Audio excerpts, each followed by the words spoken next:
Olá, seja muito bem-vindo ao nosso canal Bíblia, Texto e Contexto. Hoje nós vamos conversar um pouco sobre o Salmo 78. Acompanha com a gente. Roda a vinheta.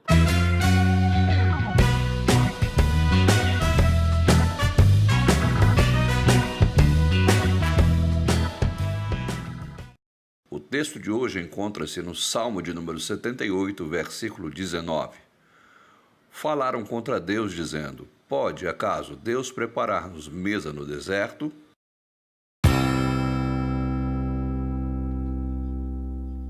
Esse salmo não é um salmo de Davi, é um salmo de Asaf. Asaf era uma espécie de maestro, de regente da música no tabernáculo de Davi. Ele compôs 12 salmos. Ele compôs o salmo de número 50 e os salmos de número 73 a 83. Esse salmo Asaf escreveu para ser cantado nos cultos do tabernáculo de Davi e posteriormente no templo de Salomão. Este salmo é um salmo didático que, enquanto ele é cantado, ele tem a função de ensinar aquelas pessoas que cantam a história de Israel. E Asaf, então, aproveita para, neste salmo, ensinar o povo de Israel a não agir como os seus antepassados, a não agir como os seus ancestrais. E assim ele conta a história da travessia do deserto, quando o povo de Israel, liderado por Moisés, passou 40 anos no deserto em busca da terra prometida. Este salmo entra num ponto específico da história.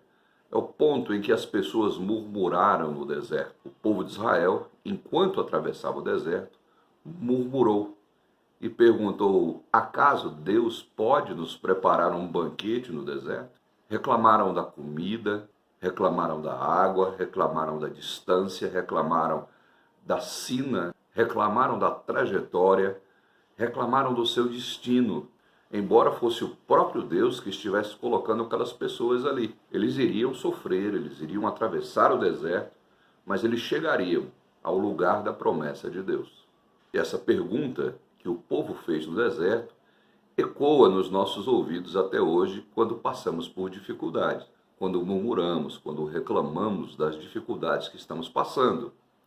Acaso Deus pode preparar uma mesa no deserto? Será que quando estamos atravessando um deserto, quando estamos atravessando momentos de dificuldade, será que quando nós estamos atravessando momentos de agonia, Deus está conosco?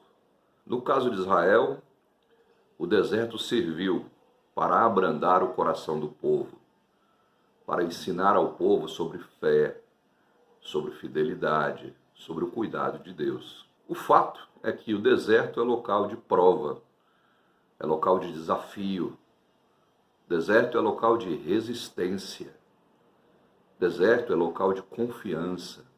E é fato também que ninguém gosta de atravessar desertos. E aqui eu já estou fazendo uma alegoria para os nossos tempos, para a nossa vida cotidiana, sendo um deserto um momento de dificuldade, um momento de provas, um momento em que se tem que atravessar algum período difícil na vida. Ninguém gosta de atravessar momentos difíceis. E a nossa tendência sempre é reclamar, murmurar, se queixar, exatamente como o povo fazia nos tempos de Moisés. Quando estamos nesses momentos difíceis, nós reclamamos, nos debatemos, repreendemos o diabo, declaramos a vitória, fazemos votos, fazemos campanhas, jejuns, orações, e às vezes nos esquecemos que é Deus quem está nos colocando ali. Porque é em meio ao deserto, onde nós temos os contatos mais íntimos com Deus, é onde nós temos os encontros mais profundos com Deus. Foi assim com Abraão, naqueles 3 dias em que ele caminhou para sacrificar seu filho. Foi assim com Jacó, quando ele, com medo de Esaú, se desfez de tudo o que tinha e ficou só e lutou com Deus. Foi assim com José, quando estava na prisão. Foi assim com Moisés. Foi assim com Jesus, quando passou 40 dias e 40 noites no deserto. Em primeiro lugar, nós precisamos compreender que o deserto é um lugar de perseverança. É onde a gente aprende a não desistir por qualquer coisa. É onde a gente aprende a resistir, a continuar, a tentar novamente, a fazer outra vez. Paulo, quando ele escreve aos Romanos, ele diz o seguinte: nós nos gloriamos nas tribulações, nos momentos difíceis, nas travessias dos nossos desertos. Nós nos gloriamos, nós achamos isso bom, porque a tribulação produz perseverança, e a perseverança produz experiência, e a experiência produz esperança, e a esperança não confunde, porque o amor de Deus é colocado nos nossos corações nesses momentos de deserto. Então, se você está atravessando um momento difícil, se você está atravessando um momento de dificuldade, persevere, porque o deserto é lugar de perseverança. Em segundo lugar, o deserto é um lugar de comunhão. É aonde você se lembra que você precisa do outro. Você precisa pedir perdão aos outros, pedir a ajuda dos outros. É lugar onde a comunhão fica mais estreita, a gente fica mais humilde e a gente compreende que não faz nada sozinho, que a gente precisa do próximo. Quando estamos no deserto, perdemos o título, a condição social, financeira, perdemos a nobreza, nos tornamos humildes. Deserto é lugar de comunhão, é lugar de aprender sobre a comunhão, é lugar de estreitar os laços de comunhão, se perdoar, perdoar o outro, relevar as ofensas, as agressões, os ataques. Se você está atravessando um período de dificuldade, lembre-se que o deserto é lugar de comunhão, de aprender sobre comunhão. Procure a ajuda de quem pode ajudar você, com humildade, com verdade, com transparência. Deserto é lugar de aprender sobre comunhão. Em terceiro lugar, o deserto é momento de aprender sobre a palavra. É momento de você ter um relacionamento com a palavra de Deus. E isso está faltando na vida de muitos cristãos, na vida da igreja. As igrejas não estão mais recorrendo ao estudo da palavra de Deus. Muita gente indo à igreja, se dizendo evangélico, mas conduz a sua vida apenas por aquilo que ouve do seu pastor, do seu líder, do seu bispo, do seu apóstolo. Deserto é momento de ter contato íntimo com a palavra de Deus. Não se esqueça que Jesus, quando estava no deserto e teve um encontro com Satanás, ele não expulsou Satanás, ele não gritou, ele não esbravejou, ele não deu palavra de ordens, ele confrontou o inimigo com a palavra de Deus. Nas 3 vezes em que Satanás tentou a Jesus no deserto, Jesus respondeu: está escrito. O remédio mais eficaz contra os ataques do maligno não é a palavra de ordem, não é a expulsão, não é o exorcismo. É a palavra, é o uso da palavra. Porque a palavra de Deus escrita, a palavra de Deus revelada de forma escrita, é um documento de fé. É um documento atestando a fidelidade de Deus nas nossas vidas. A igreja passa por momentos de dificuldade porque negligencia a palavra de Deus.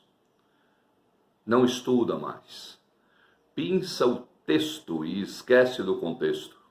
Eu gosto muito de usar o exemplo de Filipenses 4,13. Posso todas as coisas naquele que me fortalece. A gente vê nos adesivos dos carros, tudo posso naquele que me fortalece. Posso todas as coisas, tudo posso. Isso é usado nos cultos, com palavras de ordem, com palavras de vitória.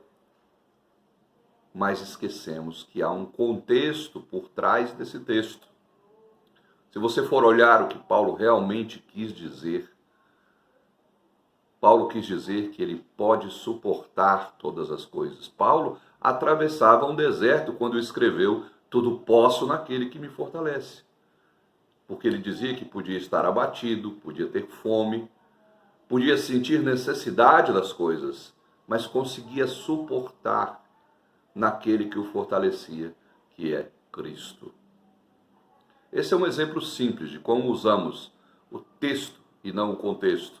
Como a igreja tem pego a palavra de Deus apenas pedaços que lhe interessam e não tem ensinado o contexto às pessoas, para que as pessoas se sintam alimentadas, firmes, fortes na palavra de Deus, para poder resistir no dia mau, para poder enfrentar as artimanhas do maligno. Em quarto lugar, o deserto é o momento de se aprender sobre dependência de Deus. Lugar de se aprender a não confiar nas próprias forças, no próprio dinheiro, no prestígio, nos familiares, na conta bancária, no crédito, no agiota. No deserto é preciso aprender a depender de Deus. Veja que as pessoas que atravessaram o deserto no tempo de Moisés dependiam dia a dia para se alimentar. Dia a dia elas esperavam aquela mesma porção vinda do céu, o maná. Isso é muito significativo para a gente. Será que a gente realmente vive pela fé, como muitas vezes nós falamos, eu vivo pela fé, eu vivo pela fé. Mas será que estamos aprendendo a viver dependentes de Deus, dia a dia, daquilo que Deus nos dá, daquilo que Deus nos envia? Hoje nós vivemos uma corrida muito grande pelo futuro, a conquista do futuro, a conquista do seu pé de meia, da sua sobrevivência, para amanhã não precisar de ninguém, para daqui 10 anos não precisar de ninguém, para ter uma velhice tranquila, para deixar bens para os filhos. Vivemos essa ansiedade louca, essa correria, para termos alguma coisa, para nos sustentar amanhã, para termos o amanhã garantido. E isso não é errado, mas não podemos nos esquecer que precisamos depender de Deus dia a dia, do seu maná, da sua porção, principalmente da porção espiritual, daquilo que Ele nos dá dia a dia, das coisas que Ele nos mostra, das experiências com Deus, das leituras da palavra, de como essa palavra entra dia a dia no nosso coração. Deserto é lugar de aprender sobre dependência de Deus. Por fim, deserto é lugar de aprender sobre esperança. A gente não pode esquecer que o povo do deserto, que passou 40 anos lá, sofrendo, caminhando, viveu o 41º ano. Teve o 41º, teve o ano número 41, onde acabou tudo aquilo, onde eles conquistaram a terra, plantaram, colheram, tiveram fartura, prosperidade e abundância. Jesus viveu o 41º dia, aonde os anjos vieram ali, o serviram depois de ele passar 40 dias no deserto. No Apocalipse, Jesus fala que a igreja de Esmirna teria tribulação de 10 dias, mas haveria o 11º dia. Ele diz, olha, seja perseverante, seja forte. Então, se você está passando algum momento de dificuldade, entenda, vai passar, vai terminar, seu deserto vai acabar, tem um fim. Não nascemos para viver sofrendo eternamente, perenemente. Nós temos esperança. Esperança aqui na nossa vida terrena e esperança de vida eterna, de vida plena, de vida abundante. Deserto é lugar de aprender sobre esperança, perseverança, comunhão, palavra, dependência e esperança. É tudo o que você precisa para atravessar momentos difíceis.